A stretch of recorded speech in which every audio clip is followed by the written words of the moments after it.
Sharq mamlakatlarida Amir Temur nomi aql bovar qilmaydigan falakning gardishi bilan yo'g'rilgan. Uning qabri ziyoratgohga, qilichi esa bahodirlik timsoliga aylangan. Ammo bugun Samarqandda buyuk Jahongirning qabrini ziyorat qilish mumkin bo'lsa-da, qilichi esa qayergadir g'oyib bo'lgan. Temuriylar tarixi davlat muzeyining burchagidan o'rin olgan 22-vitrinada bir surat bor. Damashqiy qilichning surati. Uning tagiga qisqagina izoh yozilgan. Amir Temur qilichi. Suratda Damashqiy qilichning sopi va bir qarichcha qismi aks etgan. Uni ko'rgan kishida daf'atan shunday fikr tug'iladi. Bu qilich fototasvirga olinganiga qaraganda hozir ham mavjud ekan.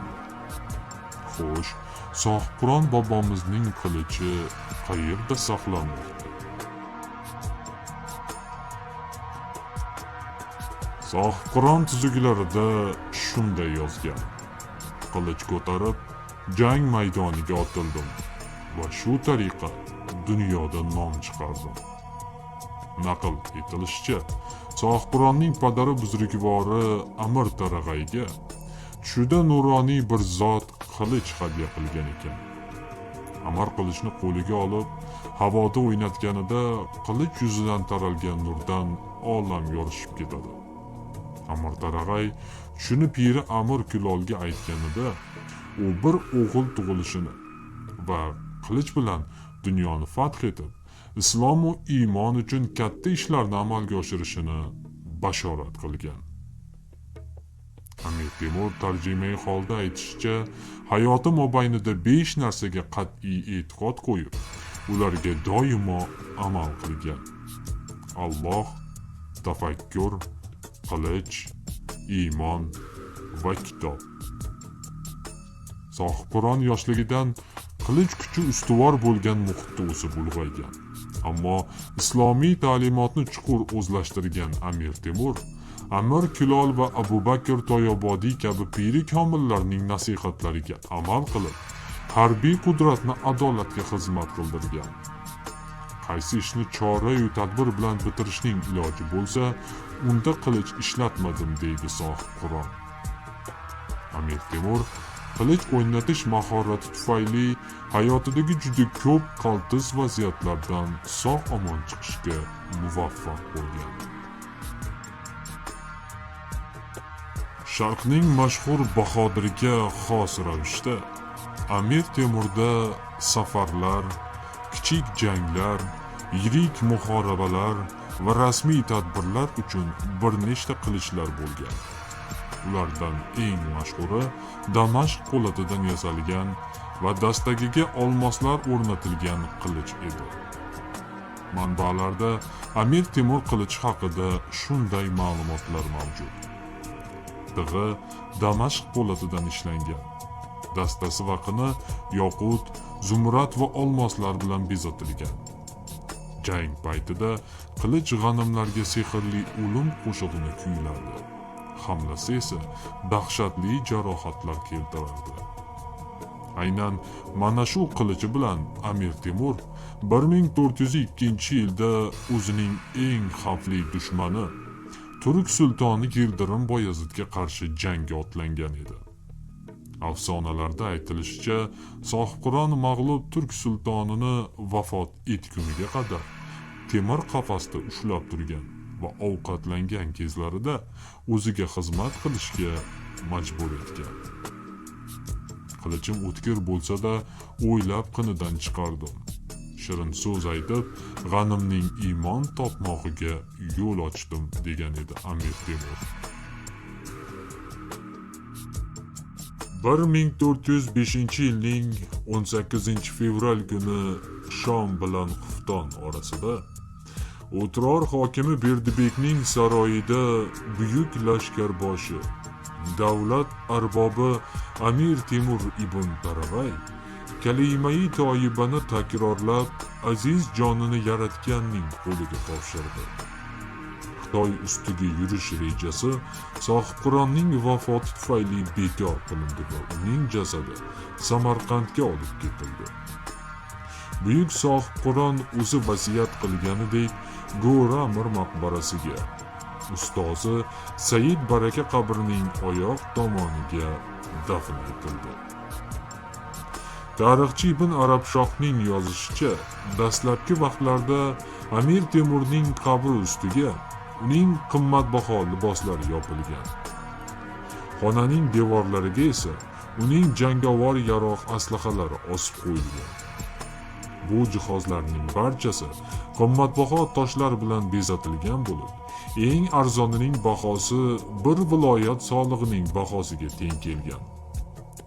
Gumbazning shiftida esa osmondagi yorqin yulduzlar misoli oltin va kumush qandillar osilib turgan. Maqbaraning ichiga ipak va baxmal gilamlar to'shab qo'yilgan. Maqbara ichini bunday ochiqcha narsalar bilan bezash shariatga to'g'ri kelmasdi. Shuning uchun 1409-yilning may oyida Samarqand taxtini egallagan Shohrux Mirzoning buyrug'i bilan bu yerdagi ochiqcha ashyolar yig'ishtirilib, qimmatbaholari xazinaga topshirilgan. Balki ularning ichida Sohibqiron qilichi ham bo'lgandir. Har holda maqbara ichidagi qimmatbaho buyumlar 1409-yilgacha turgan bo'lsa, demak, isrofgar shahzoda Halil sultonning hukmdorlik davridan talofatsiz chiqqan deyish mumkin. Tarixiy manbalarda Amir Temur qilichi va yaroq aslahalari to'g'risidagi ma'lumotlar uning vafotidan so'ng oradan 300 yildan ziyod vaqt o'tgach yana tilga olinadi. 1740-yili Eron shohi Nodirshohning qo'shini Samarqandni bosib olganida qo'lga kiritilgan o'ljalar qatorida Amir Temurning qilichi, sovuti, Amir Temur jome masjididagi 7 xil ma'dan qotishmasdan yasalgan darvoza va hatto qabrga o'rnatilgan yashin toshi ham to'p kanorasiga ortilib Mashhadga olib ketilgan. Bu haqda Nodirshohning saroy muarrixi yozib qoldirgan. Ko'p o'tmay yashin toshi o'z joyiga qaytarilgan, ammo darvoza, sovut va qilichning daragi noma'lum. Qilich haqidagi keyingi ma'lumot o'tgan asrning boshlariga tegishli.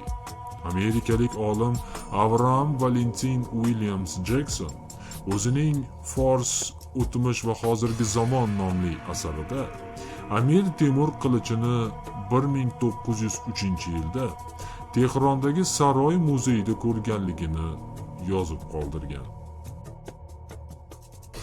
Saltanat to'nini kiygach, tinchligu sog'ligim ketdi.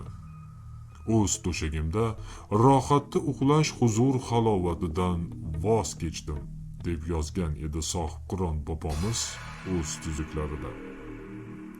Afsuski, hukmronlik taxtiga o'tirgan keyingi sulolalar g'aflat uyqusiga berilganlar.